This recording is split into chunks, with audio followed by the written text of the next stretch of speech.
Bonjour tout le monde, j'espère que vous allez bien. On va commencer une bonne semaine en s'hydratant.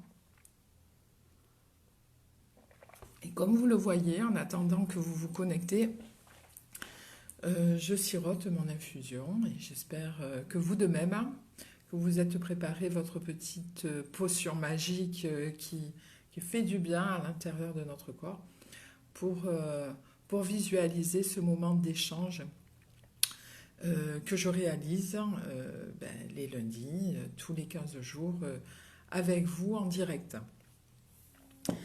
Alors, je voulais faire un sujet sur cette nouvelle lune qui est en scorpion. Cette nouvelle lune qui est en scorpion, alors j'ai prédisposé quelques écrits quand même parce que je suis allée faire quelques recherches. Et aussi, sachant que j'ai aussi un élément qui me concerne en scorpion, donc j'ai aussi entrepris des recherches personnelles parce que j'avais des énergies vivaces, des pensées qui me venaient, une charge mentale importante dans ces jours qui ont suivi cet entretien que je fais maintenant avec vous. Les scorpions sont amenés à vivre des états d'impulsivité. C'est-à-dire qu'à un moment, en fait, ils sont radicaux. Ils vont aller chercher la rupture avant de se faire emprisonner ou alpaguer par une énergie tierce où ils ne sont pas capables, à l'heure d'aujourd'hui, de recevoir et de comprendre. Le scorpion a parfois besoin aussi de solitude pour se retrouver et il aime aussi, on va dire, s'asseoir en haut de la montagne et contempler la situation et contempler justement les énergies qui sont autour de lui. On est en plein dedans. Avec cette nouvelle lune, contemplons ou contemplez tout simplement le chemin que vous avez parcouru pour arriver à ce sommet où vous avez franchi plusieurs étapes. N'allez pas trop vite, ne soyez pas trop dans l'action de mettre rapidement des choses. Prenez le temps de comprendre que voilà, le passé, la structure d'avant, à l'heure d'aujourd'hui, c'est obsolète. Ça ne peut plus en fait exister dans votre quotidien. Là, vous êtes dans ce nouveau livre que vous écrivez avec d'autres histoires qui vont s'inscrire et, et que vous allez vivre forcément, parce que ça sera vous qui seront les acteurs principaux de ce film, de cette vie que vous menez. En revenant à la Lune, la nouvelle Lune en Scorpion, elle amène, si vous voulez, un besoin de se recentrer vers soi-même et que les mouvements extérieurs, si vous voyez qu'à un moment, vous avez besoin au niveau de votre corps et de votre mental de vous ressourcer pour reprendre l'énergie, hop, freinez les deux pieds en avant et prenez le temps avec vous-même, avec vos émotions, avec ce mental qui va sillonner, qui va refaire les situations. Euh, il a besoin, ce mental, de vagabonder dans différentes structures, de différentes histoires que vous avez vécues. Il en a besoin. Il en a besoin parce que vous avez vécu tout ça jusqu'à présent. Et bravo, bravo, parce que vous, quelque part, vous êtes comme les vainqueurs, les meilleurs résistants. Euh,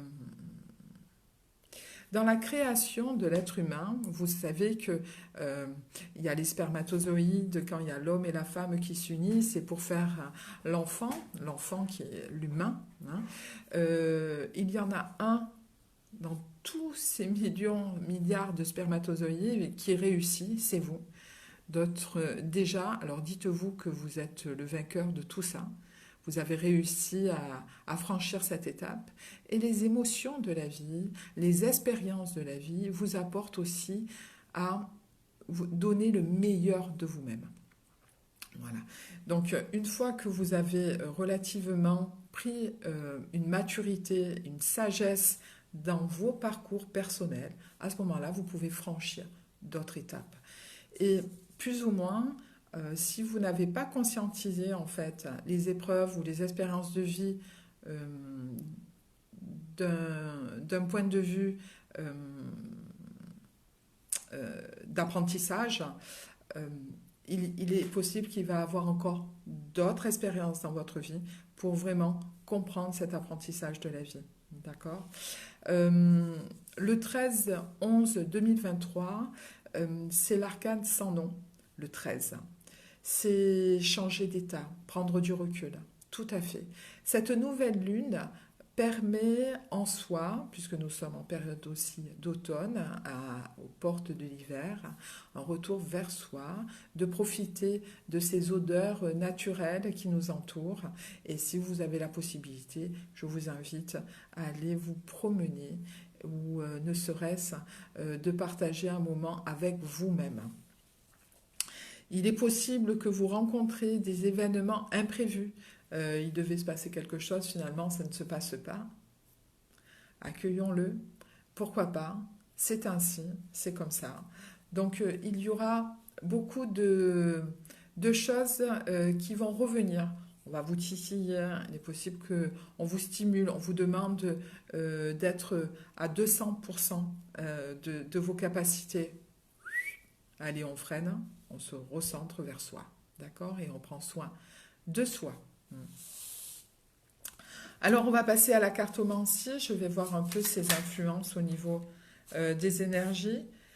Vous avez l'autorité qui vient en prime. Cette autorité, il est possible qu'il y ait un renouveau où vous avez un rendez-vous avec les tribunaux, la justice, en tout cas l'administration, l'autorité, la loi, l'administration, bien sûr, qui vous demande peut-être des comptes ou d'être présent, un rendez-vous. Vous avez une protection sur ce rendez-vous. Et il est possible que vous soyez convoité. C'est formidable. Vous dégagez une énergie passionnante où les personnes sont intéressées par cette énergie que vous dégagez. Cette énergie de créativité, du féminin sacré. Le féminin sacré, ça serait un autre sujet pour une prochaine fois. La protection sur le flirt, le couple, la relation à l'autre. Vous êtes marié, vous êtes protégé. Vous rentrez dans une relation, vous êtes protégé. Vous rencontrez quelqu'un, vous avez une protection. C'est une nouvelle idylle, une nouvelle passion, vous êtes protégé. Au niveau de vos acquisitions, de votre matériel, il est possible qu'il y ait des personnes qui vous convoitent par rapport au bien matériel, mais ça peut être aussi votre beauté intérieure, votre intelligence, le savoir-faire, bien entendu. Vous allez avoir un soutien avec des personnes qui sont des mêmes ressources que vous. Si vous êtes dans une activité où vous regroupez les mêmes valeurs, les mêmes compétences au niveau du travail, vous allez avoir un soutien vis-à-vis de vos collègues. Donc, il y a encore des choses à régler par rapport à votre passé. Il y a une soumission. Cette soumission, c'est une dévotion. Peut-être que vous vouliez cette dévotion vis-à-vis de votre famille personnelle. Qu'en est-il de vos relations avec votre famille? Est-ce que vous êtes affirmé aujourd'hui ou vous êtes toujours dans la soumission et ses obligations? Pourquoi pas, mais d'avoir des obligations au niveau familial, certes, ça veut dire qu'on prend nos responsabilités, mais est-ce que c'est des obligations qui vous empêchent d'être? Et du coup, si l'autre vous dit vous serez rouge, vous suivez l'idée d'être rouge, alors que vous avez envie d'être violet. D'accord? C'est plutôt ça, d'être soumis à l'autre, à la projection qu'on met sur vous.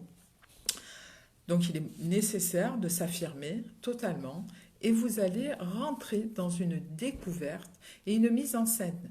Donc, quand je vois la découverte et la mise en scène, il est possible qu'il y ait une découverte, un voyage qui se profile dans les jours à venir ou un déplacement, quelque chose qui va avoir lieu et qui va permettre de vous ressourcer. Et cette mise en scène, cet événement qui va vous conduire à ce renouveau, va vous permettre de voir un grand changement positif, en tout cas en votre faveur. Je vous fais de gros bisous et puis je vous souhaite une agréable semaine. À ce moment-là, on se retrouve donc dans 15 jours pour une visio. Si vous avez besoin d'une séance, n'hésitez pas à me contacter. Vous savez que j'ai aussi cette activité de sophrologue. Je suis thérapeute TCC, cognitive comportementale, et aussi énergéticienne. Donc, si vous souhaitez me rencontrer, ne serait-ce en visio, n'hésitez pas à faire un message en MP. Je vous souhaite donc de beaux jours enthousiastes et co-créateurs, et surtout, n'oubliez pas de vous aimer. À bientôt.